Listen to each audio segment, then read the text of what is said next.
ठाकरेंनी दुसऱ्याला शहाणपण शिकवताना विचार करावा, मुख्यमंत्री देवेंद्र फडणवीसांनी लगावला टोला।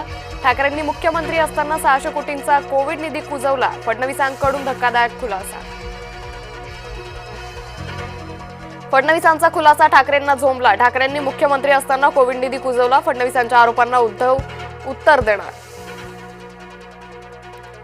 धाराशिवचं संकट झालं गहिरं, नद्यांनी ओलांडली धोक्याची पातळी, अनेक ठिकाणी स्थानिक चिंतेत।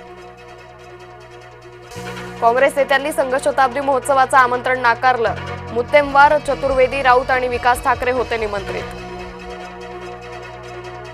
सरन्यायाधीशांचे कुटुंबीय संघासोबत भूषण गवईंच्या मातोश्री संघाच्या कार्यक्रमात येणार, विजयादशमीच्या संघाच्या कार्यक्रमात होणार सहभागी।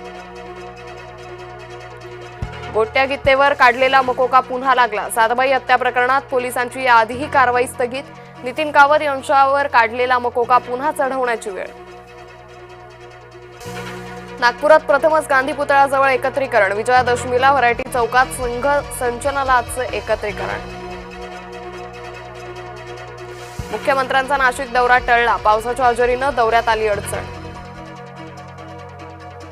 पंतप्रधान मोदी 8 आणि 9 ऑक्टोबरला महाराष्ट्र दौऱ्यावर, नवी मुंबई विमानतळाचं पंतप्रधानांच्या हस्ते उद्घाटन। दसरा मेळाव्याची तयारी जोरात, उद्धव ठाकरे गटाचा दुसरा टीझर आला समोर। पूरग्रस्तांसाठी केंद्राकडून मिळणार विशेष मदत, मुख्यमंत्री फडणवीसांची पंतप्रधान मोदींशी 1 तास चर्चा।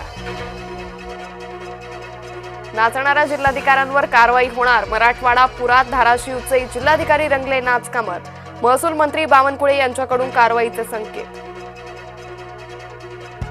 मुक्ताईनगरमध्ये डंपरची बाईकला धडक, पती पत्नी आणि मुलगा यांचा जागीच मृत्यू, अपघातात 8 वर्षांची मुलगी गंभीर जखमी।